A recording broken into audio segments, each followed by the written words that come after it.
반갑습니다. 오늘 말씀의 제목은 부모를 공경하고 사랑함으로 순종하라. 이런 제목으로 말씀 전하도록 하겠습니다. 부모를 공경하고 사랑함으로 순종하라. 오전에는 자녀를 노엽게 하지 말고 주의 교훈과 훈계를 양육하라는 제목으로 부모들을 대상으로 설교를 했는데, 이 시간에는 내 부모를 공경하라는 제목으로 자녀들을 대상으로 설교하려고 합니다. 우리가 하나님을 섬긴다 이렇게 말할 때 그것은 눈에 보이지 않는 하나님을 막연하게 섬기는 것이 절대로 아닙니다. 우리가 눈에 보이지 않는 하나님을 섬기는 가장 중요한 표지는 언제나 사람들과의 관계로 입증되고 나타내고 증거되어야 하고, 우리가 하나님을 바르게 섬기는가 하는 것은 다른 사람들과 내가 어떤 관계를 맺고 있는가 하는 것으로 반드시 드러난다고 성경은 한결같이 말하고 있습니다. 내가 다른 사람들과 어떤 관계를 맺고 있느냐를 가지고 하나님과 어떤 관계를 맺고 있느냐를 알 수가 있는 것이지요. 요한서신에 보면 분명하게 말합니다. 네가 하나님을 사랑한다고 말하면서 어떻게 네 옆에 있는 다른 지체들도 사랑하지 못하느냐, 이렇게 말하는 것이지요. 하나님을 사랑하는 자는 하나님이 내 곁에 붙여주신 사람들도 사랑하게 된다는 것이지요.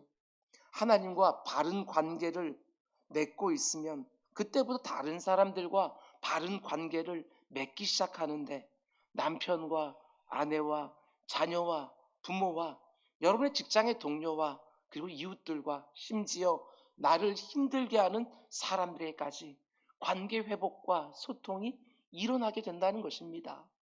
그런데 그 중에 가장 먼저 부모를 공경하는 모습으로 드러나고 하나님이 세워놓으신 가정의 권위와 질서를 존중하는 모습으로 드러난다는 것입니다.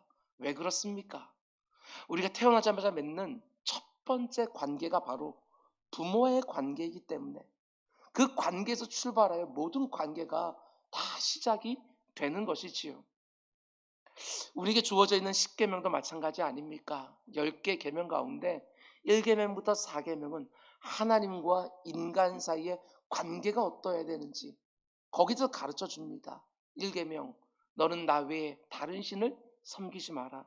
2계명, 너를 위하여 우상을 만들지도 말고 섬기지도 마라. 3계명, 너는 내 하나님의 이름을 망령되이 일컫지 마라. 4계명, 안식일을 구별하여 거룩하게 지키라. 하나님과 인간의 관계에 대해서 먼저 계명을 준 다음에 곧바로 이어지는 5계명부터 마지막 10계명까지가 다 인간과 인간관계가 어떠해야 되는지 주신 계명들이거든요. 그런데 인간과 인간관계 가운데 주어진 계명의 첫 번째가 뭐냐? 네 부모를 공경하라. 이렇게 되어 있는 거예요. 부모를 공경하는 것으로부터 시작하여 살인하지 말고, 간음하지 말고, 도적질하지 말고, 거짓 증거하지 말고, 이웃의 것을 탐내지 말고, 이렇게 쭉 이어지는 거예요. 그러니까 부모를 공경하는 것으로부터 인간과 인간 사이에 지켜야 할 계명들이 쫙 이어지는 것이지요. 그런 면에서 부모와의 관계가 모든 인간관계의 출발이 되는 것입니다. 이 세상 역사를 보면 특별히 윤리적으로 타락했던 시기들이 있습니다. 그 가운데도 죄가 가장 관영했던, 예수님이 이 땅에 초림하실 때, 예수님이 어둠을 몰아내고 빛으로 오실 때에 이 땅이 어떠했는지 그 죄악상들을 사도 바울은 로마서 1장에서 이렇게 말합니다. 곧 불의, 추악, 탐욕, 악의가 가득한 자요, 시기, 살인, 분쟁, 사기, 악독이 가득한 자요, 수근수근하는 자요, 비방하는 자요, 하나님께 미워하는 자요, 능욕하는 자요, 교만한 자요, 자랑하는 자요, 악을 도모하는 자요, 그 다음에 부모를 거역하는 자요. 우리 주님이 이 땅에 초림하실 때 이 땅에 있던 죄악상들을 고발하는데 그 가운데 하나를 꼭 집어서 부모를 거역하는 죄를 언급하고 있는 것이지요. 우리 주님이 다시 이 땅에 오시는 재림의 때에도 이 땅은 죄로 관영해 있을 것입니다.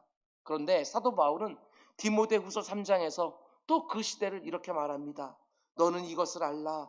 말세에 고통하는 때가 이르러 사람들이 자기를 사랑하며 돈을 사랑하며 자랑하며 교만하며 비방하며 부모를 거역하며, 말세에 드러나는 악한 죄들의 실상들을 쫙 열거하고 있는데 거기에 부모를 거역하며 이 모습을 빼놓지 않고 있는 거예요. 가정이 붕괴되는 것입니다.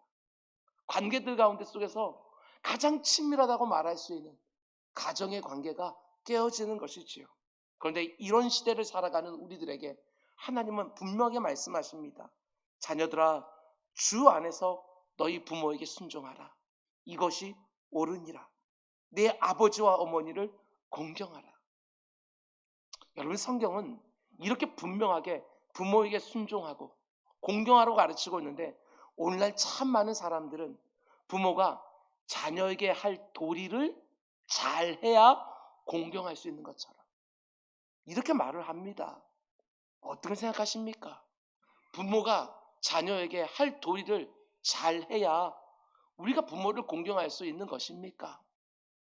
그런데 이런 생각이 들었어요. 자기 자녀에게 할 도리를 제대로 바르게 하는 부모가 과연 있을까? 해야 될 도리를 다 하는 부모가 과연 있을까? 다 부족하지요. 다 모자란 거예요. 단지 먹이고 입히고 재우고 공부시키고 필요한 거 사주고 여기저기 데려가주고 그러면 그게 자녀들에게 부모가 할 도리를 다 한 것인가? 제 아내가 없어서 하는 얘기입니다. 제 아내가 이런 얘기를 한 번씩 제게 할 때가 있습니다. 유아부 아기들을 보면 너무너무 예쁜데 여보 우리 하나 더 낳을까? 기겁할 얘기를 그렇게 해요. 그러면서 꼭 덧붙이는 말이 있어요. 지금 키우면 더 잘 키울 수 있을 것 같은데. 제 생각에도 지금 아기를 키우면 제 아내도 저도 더 잘 키울 것 같습니다. 그때는 참 몰랐던 것 같아요. 저는 31살에 제 아내는 25살에 첫 아기를 낳았으니 뭘 알겠습니까? 저희 부부만 그런 것이 아니라 대부분의 부부들이 하나님으로부터 부모로 부름받아서 20대 후반에 30대 초반에 아기를 낳아서 키우는데 다 초보지요. 초보. 하나님이 주신 자녀를 잘 키우겠노라고 나름대로는 도리를 다 하겠다고 애를 쓰지만 돌아보면 참 미안하고 부끄럽고 면목 없는 부분들이 너무나 많이 있습니다. 세상의 이치를 제대로 알지도 못하던 그때에 도대체 관계들 가운데 속에서 제대로 한다는 게 도리를 다 한다는 게 뭔지도 잘 알지 못하는 바로 그때에 그 초보의 입장에서 그 귀한 자녀를 제대로 사랑해 보려고 애쓰고 가장 좋은 것을 양육해 보려고 노력했지만 초보지요. 너무나도 불완전하고 한계가 있을 수밖에 없는 거예요. 여러분, 부모에게 받은 아픔이나 상처가 있습니까? 내 부모도 그때는 다 초보였다는 거. 여러분, 그걸 잊으시면 안 돼요. 다 우리는 초보에서 그 귀한 자녀 양육을 했기 때문에 부모에게 이런저런 실수가 있을 것이고 그리고 내가 받은 상처도 분명히 있을 것이고 정말 그렇습니다. 이제 자녀를 잘 키울 수 있을 것 같다 생각이 들면 이제 장성해서 어디 하나 제대로 손을 댈 수가 없고 이제는 부모 잘 공경하고 섬길 수 있겠다 싶으면 부모가 기다려주지 아니하고 먼저 다 떠나버리고 그런 것이지요. 우리가 부모를 공경하는 것은 내 부모가 자신의 할 도리를 제대로 바르게 다 해주었기 때문이 아니라 그 부모가 주신 부모이기 때문에 하나님께서 주신 부모이기 때문에 결코 실수가 없고 실패가 없으신 하나님이 나에게 주신 부모이기 때문에 자기 아들까지도 십자가에 내어줄 정도로 나를 사랑해 주시는 그 하나님이 내게 주신 부모이기 때문에 얼마나 내게 좋은 부모를 주셨을까. 내 눈으로 볼 때에는 죄로 어그러지고 나도 부족하고 우리 부모도 초보고 다 이러다 보니까 그 가운데 이런저런 아픔이 많이 있지만 하나님께서 주신 부모 그 믿음에서부터 시작하게 되었으면 부모에게 공경하는 거 순종하는 거 그게 꼭 어려운 일일까. 기회가 되면 이 부분을 꼭 말씀드리려고 했는데, 여러분, 자녀는 가정의 중심이 아닙니다. 절대로 잊으시면 안 됩니다. 우리가 살아가는 이 사회를 보면서 참 가슴이 아픈 것은 자녀들이 가정의 중심에 와 있습니다. 자녀들이 어리거나 성장 중에 있거나 따로 가정을 이뤄 독립하기 전까지는 부모들이 가정의 중심으로 자리를 딱 잡고 있어야 바른 양육이 가능한데, 자녀들이 중심에 있으니까 가정의 권위와 질서가 다 무너집니다. 자녀를 바르게 양육하기 위해서는 무엇보다도 부모의 삶이 딱 서 있어야 되는데, 자녀를 중심에 놓고 있으니까 부모의 삶이 없는 거예요. 그저 열심히 돈 벌어서 그 자녀를 위해서 사는 것이지요. 단지 부모는 자녀들을 위해서 살아가는 거예요. 자녀들이 부모가 살아가는 모습을 보면서 배울 수 있도록 부모의 삶을 세우는 일에 진력을 다해야 되는데, 부모의 삶은 사라져 버렸어요. 자녀들이 볼 수 있는 부모의 삶이 없는 거예요. 이런 시대의 경향성 가운데 하나님이 그 가정에 세워진 모든 질서와 권위가 다 무너지고 있는 것입니다. 부모를 공경한다는 게 뭔지, 부모를 사랑함으로 순종한다는 게 뭔지 자녀들이 제대로 배우지를 못하는 것이지요. 왜? 자녀들이 중심에 서 있으니까. 여러분과 제가 반드시 부모를 공경하고 순종하며 섬겨야 되는 이유가 있습니다. 오늘 본문에만 딱 국한해서 두 가지만 말씀드리려고 하는데, 1절 말씀 보십시오. 이게 하나님 말씀이에요. 자녀들아, 주 안에서 너희 부모에게 순종하라. 이것이 옳으니라. 하나님이 이게 옳다고 말씀하셔요. 자녀들이 부모에게 순종하는 것이, 공경하는 것이 옳으니라. 시대를 초월하고 문화를 초월하고 어느 지역이거나 어느 사회이거나 자녀들이 부모에게 순종하고 공경하는 것은 모두가 동의하는 자연의 이치요, 하나님이 부여하신 질서다, 이렇게 말하는 것입니다. 많이 배웠든지 적게 배웠든지, 많이 가지고 있든 적게 가지고 있든, 이전에 살았던 지금을 살고 있든 그 어떤 차이도 없이 자녀들은 부모에게 순종하고 공경하는 것이 옳으니라, 이렇게 말씀하고 있는 거예요. 단지 내가 성도이기 때문에 부모를 공경하고 사랑함으로 순종하는 것이 아니라, 부모 공경은 자연의 이치이고 하나님이 창조하신 이 세상의 원칙이라고, 절대로 부모의 말을 가볍게 듣지 말라고 하나님께서 말씀하시는 것입니다. 두 번째로, 왜 우리가 부모를 공경하고 사랑함으로 순종해야 되느냐, 2절 말씀을 우리 다시 한번 함께 읽을까요? 2절 시작. 내 아버지와 어머니를 공경하라. 이것은 약속에 있는 첫 계명이니. 아멘. 성경은 참 놀라운 책이지요. 그 당시에는 아버지만 있는 시대였어요. 가부장적인 시대. 아버지가 모든 걸 결정하는 그때인데, 성경은 2000년 전에 네 아버지와 어머니를 공경하라고 어머니를 넣어서 준 책이지요.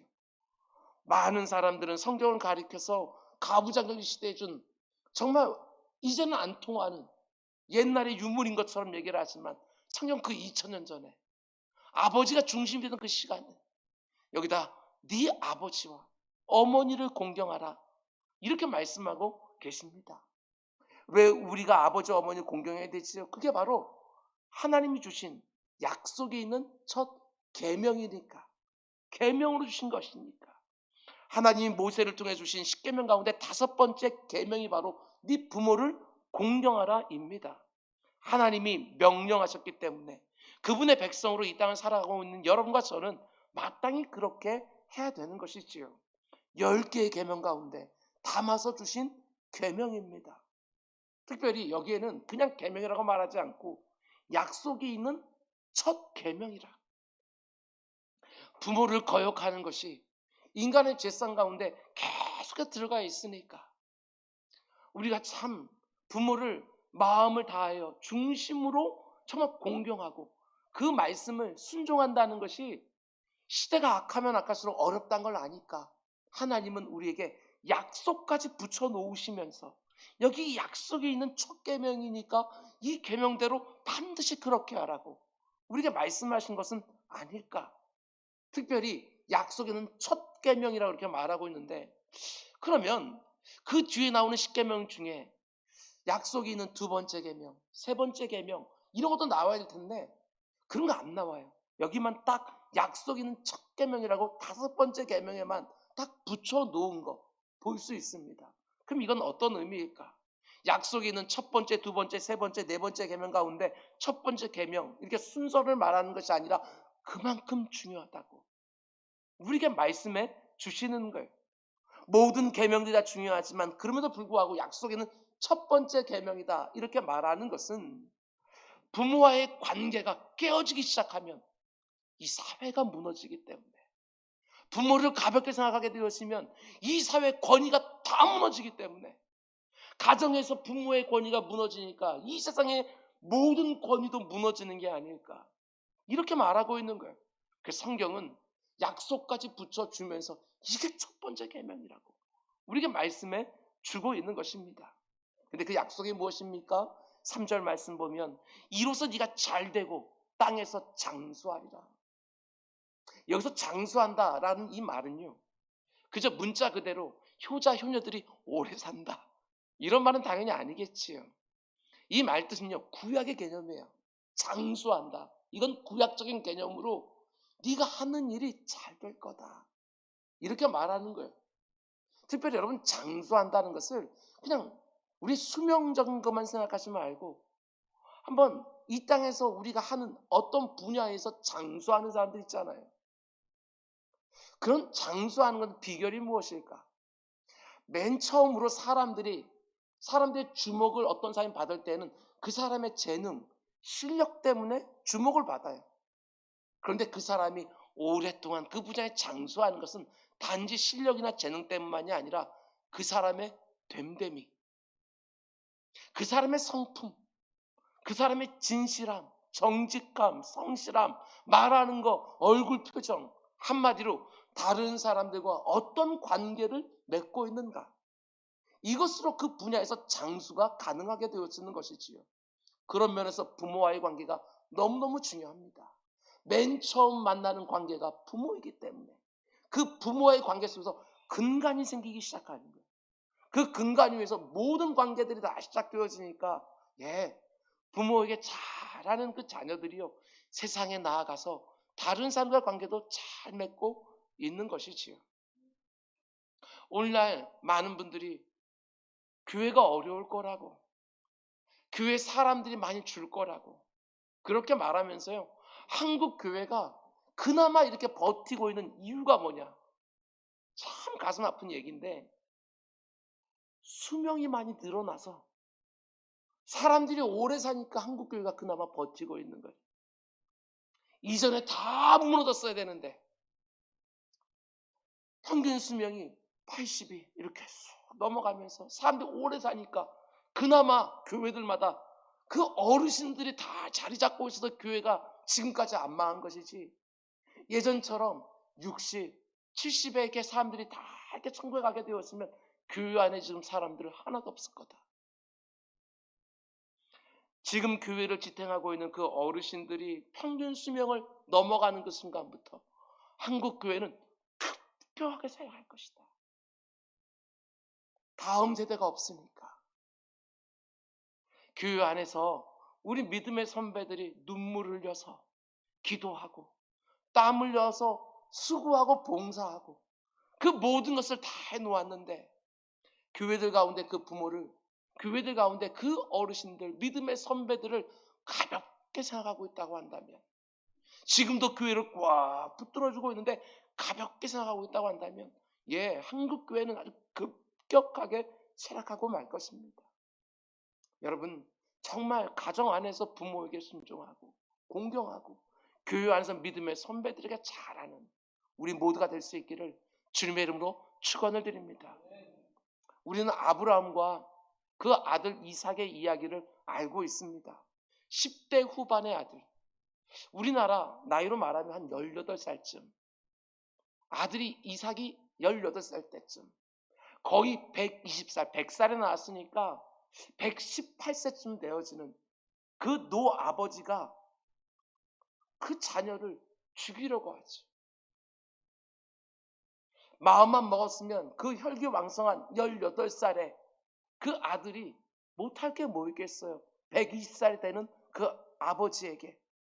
그런데도 조금도 거부하지 아니하고 자신의 아버지에게 모든 처분을 다 맡겨드리는 그 아들, 자기 인생의 전부이고 75세 때 그 자기 집을 떠나면서도 계속해서 아들을 갖고 싶었던 그 아브라함, 자기의 생명과 같은 그 아들, 신앙의 전부인 아들, 그 아들을 하나님의 말씀 한마디에 순종하여 내어드리려고 했던 그 아버지의 이야기를 우리는 창세기를 통해서 듣습니다. 부모가 이렇게 살아야 자녀 역시 하나님을 중심에 딱 놓고 평생 살기 시작하는 거예요. 자녀를 중심에 놓는 것이 아니라 하나님을 중심에 놓고 이렇게 살 때 그 자녀들도 똑같이 하나님을 중심에 놓고 이 땅을 살게 되는 것이지요. 자녀는 부모를 보면서 그렇게 되어 있습니다. 부모가 믿음으로 살아야 신앙 교육이 되어지는 것이지요. 부모가 자녀를 위하여 살고 자녀를 가정의 중심에 놓고 떠받들며 살면 틀림없습니다. 가정의 권위와 질서는 다 무너지고 그 자녀는 부모를 가볍게 보기 시작할 것입니다. 자녀를 중심에 두는 것이 아니라 언제나 부모를 중심에 두고 살아가야 그 가운데 자녀가 바르게 부모를 공경할 줄 아는 사람이 되는 것이지요. 말씀 맺겠습니다. 우리는 오전에 내 자녀를 노엽게 하지 마라는 말씀을 들었고 지금 이 시간에 내 부모를 공경하라 라는 말씀을 들었습니다. 혹시 여러분 가운데 이렇게 생각하는 분이 계실지 모르겠습니까? 목사님, 왜 나만 부모에게도 잘해야 되고 자녀에게도 잘해야 됩니까? 내가 마음대로 부려도 되는 사람은 없습니까? 예, 없습니다. 그렇게 꼭 안 해도 됩니다. 우리에겐 이미 약속이 주어져 있습니다. 내 부모를 공경하고 그 말에 온전히 사랑함으로 순종하면 네가 잘 될 거다. 네 하는 일이 잘 될 거다. 하나님의 약속이 이미 주어져 있습니다. 지금 이 자리에 있는 여러분 때문에 가정의 질서와 은혜가 회복되는 일이 꼭 일어나도록 올 한 해 하나님의 도우심을 시시로 구하면서 자녀들 노엽게 하는 것이 아니라 오직 주의 교훈과 훈계로 잘 양육하고 부모를 공경하며 사랑으로 순종하면서 하나님이 내게 허락해 주신 그 가정에서 늘 감사와 찬송이 하나님께 올려지는 은혜가 우리 모두에게 있기를 주님의 이름으로 축원을 드립니다. 우리 기도합시다.